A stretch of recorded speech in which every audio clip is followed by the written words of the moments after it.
Bonjour et bienvenue dans l'invité de l'économie. Je reçois Arnaud Meersemann, président d'AEG Present France, qui exploite des salles de concert et organise des festivals de musique comme Rock en scène, qui a lieu chaque année fin août aux portes de Paris. Bonjour Arnaud Meersemann. Bonjour. Bon, ça rentre là, les places pour Rock en scène, ça se remplit ? Ouais, c'est plutôt bien engagé. On est toujours l'avant-dernier week-end d'août là cette année au domaine national de Saint-Cloud sur 5 jours avec une programmation qui va de Chapel Roan en concert d'ouverture. Une exclue, je crois, non ? Une exclue, exactement. À Queens of the Stone Age avec le côté plus rock, à Justice avec le côté plus électronique, et puis avec la sensation d'Oeshi aussi qui a explosé un peu partout sur les réseaux sociaux en début d'année. Donc vous organisez à la fois à AEG évidemment des festivals et des concerts d'artistes.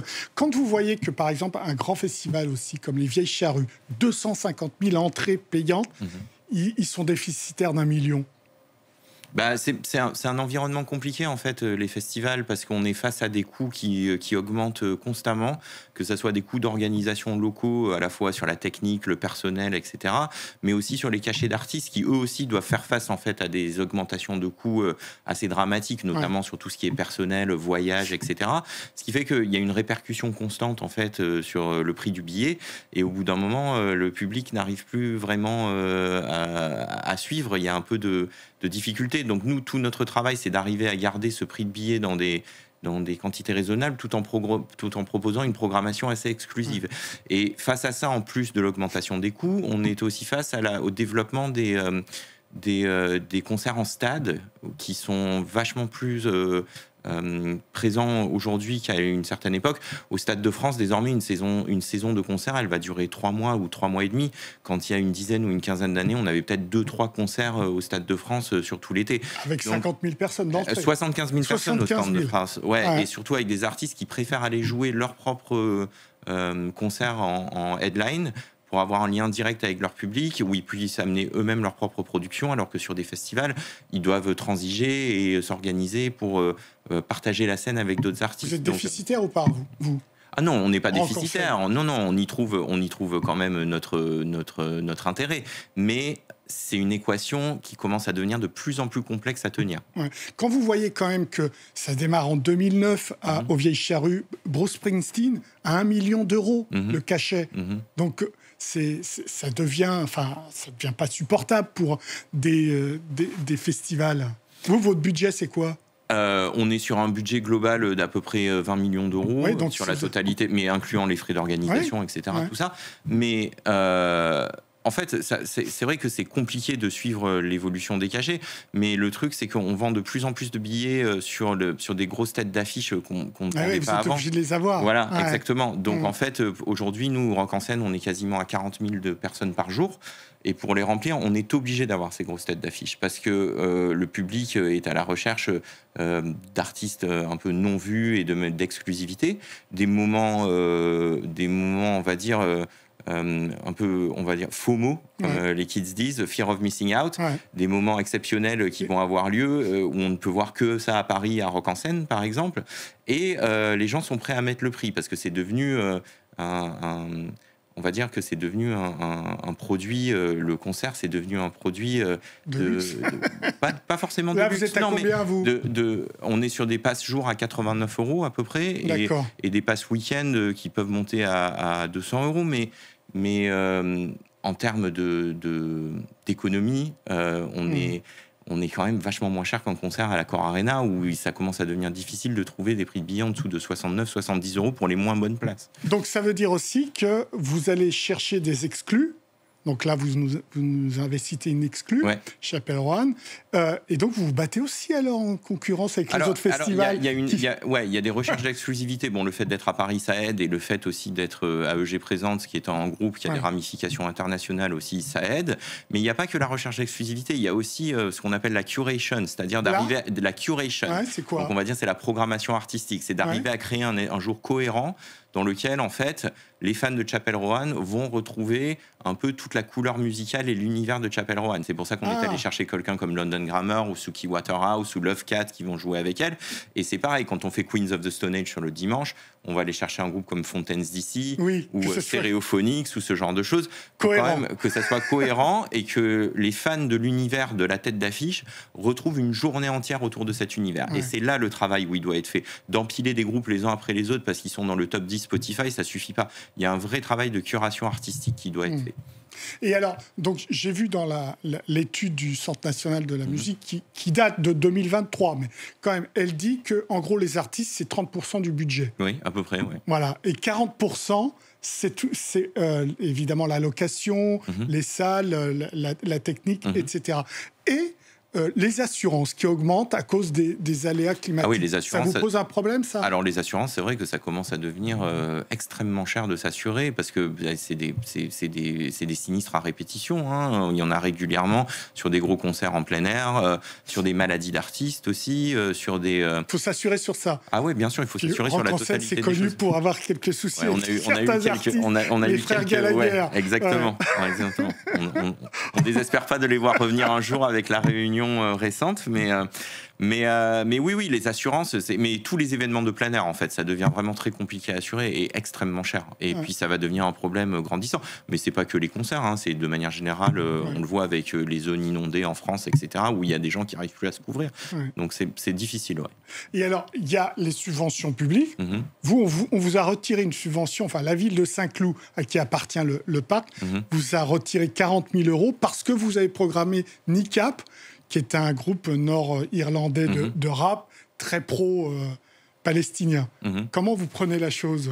Après, nous, on tient encore une fois une programmation qui tient à une journée et qui déroule par rapport à, encore une fois, l'univers qu'on veut créer. On trouvait que NICAP, elle rentrait bien dans cette journée-là. À partir de là, c'est des choix artistiques et des choix de programmation. On considère qu'ils sont les nôtres. Voilà, la ville a décidé de ne pas nous suivre. C'est dommage, on a une bonne relation avec eux et on espère que cette relation va continuer après sur le long terme et que c'est qu'un passage comme ça sur un événement particulier. 2/3 des festivals sont déficitaires. Là encore, d'après l'enquête du Centre national de la musique. Est-ce que ça veut dire qu'il faut poser la question de la pérennité de ces activités ? Ah oui, le modèle festival aujourd'hui est très compliqué. Nous, le modèle festival fait du sens parce qu'il rentre encore une fois dans un écosystème international. On a le festival Coachella en Californie, on a le festival Hyde Park à Londres, on a le festival All Points East à Londres, on a New Orleans Jazz and Heritage. Nous, ça nous permet de présenter tout un portfolio d'options à nos artistes qu'on a en tournée dans le monde entier. Donc pour nous, ça a beaucoup de sens. En dehors de l'événement en lui-même, ça s'inscrit quand même dans une démarche un peu plus globale. Donc il y a cette première chose-là. Et la deuxième chose-là, le modèle des festivals en lui-même, je pense qu'il doit être repensé dans le sens où, encore une fois, il faut faire un travail de programmation, de curation, comme j'ai pu vous en parler dans un premier temps. Dans un deuxième temps, d'offrir des expériences qui sont quand même hors du commun. Quand on voit le domaine national de Saint-Cloud, c'est un des plus beaux parcs de Paris. Et la manière dont on l'habille, on reçoit le public, les activations qu'on peut créer, qui créent de l'exclusivité. Encore une fois, c'est très important, cette exclusivité. C'est ce que recherche le public. C'est des instants qui ne trouveront nulle part ailleurs. L'expérientiel, c'est très important. Aujourd'hui, mettre 2 scènes dans un champ, ça suffit plus, en fait. Et mettre 2 têtes d'affiche. Il faut présenter tout un parcours client hyper exclusif et hyper haut de gamme. Et ça, on essaye d'y travailler. Donc, je pense qu'on peut s'y retrouver, mais...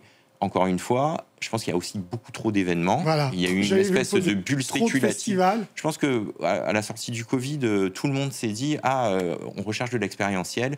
Il y a eu, on va dire, un mouvement de ce qu'on a appelé le revenge buying, où les gens sont restés vraiment enfermés pendant 2 ans, n'en pouvaient plus et ne cherchaient qu'une chose, c'était tous se retrouver. On pouvait mettre n'importe quoi en vente, on le voyait sur les concerts, ou on faisait x2, x3, x4 de ce qu'on faisait habituellement sur ces ventes de billets, sur ces artistes. Mais ça, c'est terminé. Tout le monde s'est engouffré dans cette brèche en disant tiens, il y a de l'argent facile à se faire, mais comme on sait, il n'y a jamais vraiment d'argent facile.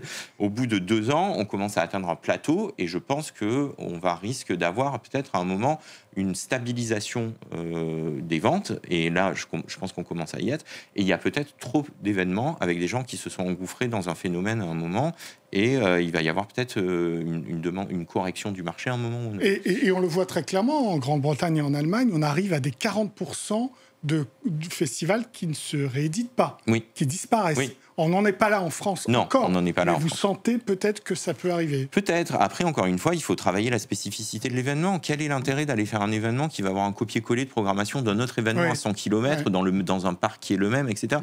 Encore une fois, je vous dis, il y a vraiment une recherche d'exclusivité et d'expérientiel qui est très important. Je voudrais vraiment mettre l'accent sur ça. C'est ce que les gens recherchent aujourd'hui. Et cette expérientielle et cette exclusivité, comme je vous le disais, elle peut se faire à la fois dans le choix de la programmation avec des têtes d'affiche qu'on ne voit ailleurs, ou dans le cadre du parcours client. Par exemple, nous, notre festival Coachella en Californie, c'est une expérience absolument unique. C'est un lieu exceptionnel. Sans le lieu Coachella, ça n'existe pas en fait.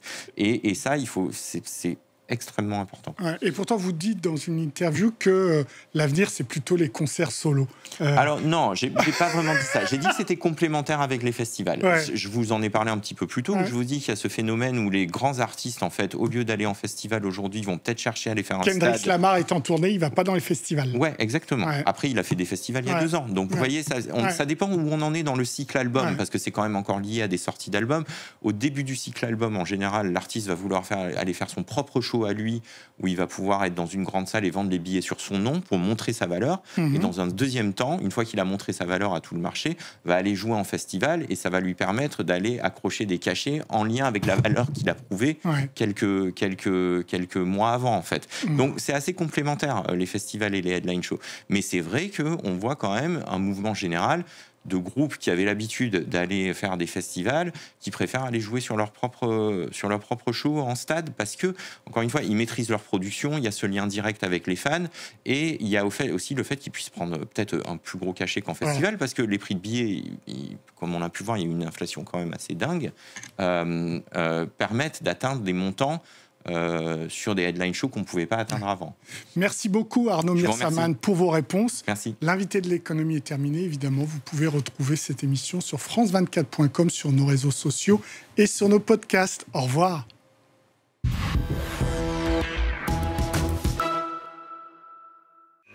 Je suis Loïc Piala, l'un des correspondants de France 24 à Los Angeles. On se retrouve, si vous le voulez bien, dans les journaux de la chaîne pour parler de toute l'actualité de l'Ouest américain. Loïc Piala, l'un des 200 correspondants de France 24 dans le monde.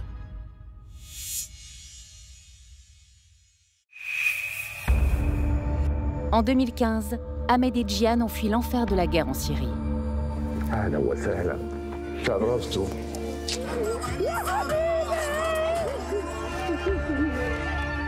10 ans plus tard, ils reviennent, accompagnés de leurs enfants. واحد هون كنا ناكل شاورما ونقعد هون كان ونشرب أرجيل ندخن ونشرب قهوة ناكل بروستد. Affronter la réalité pour se reconstruire entre devoir de mémoire et résilience. هون كان كله مطاعم هاي هلا مدمرة شايفينها؟ الوضع مستحيل ما فيك تعيشي بهاي المنطقة مستحيل كلها مدمرة من أكثر من 1000 سنة اللي يرجعوا يعمروها. Billet retour à Yarmouk, des témoignages poignants à ne pas manquer sur France 24.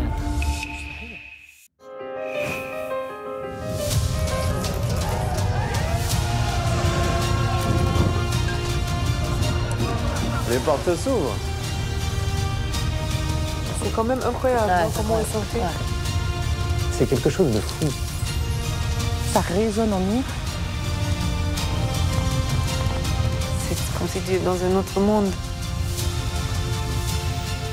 Chaque jour, la culture fait du bruit sur France 24.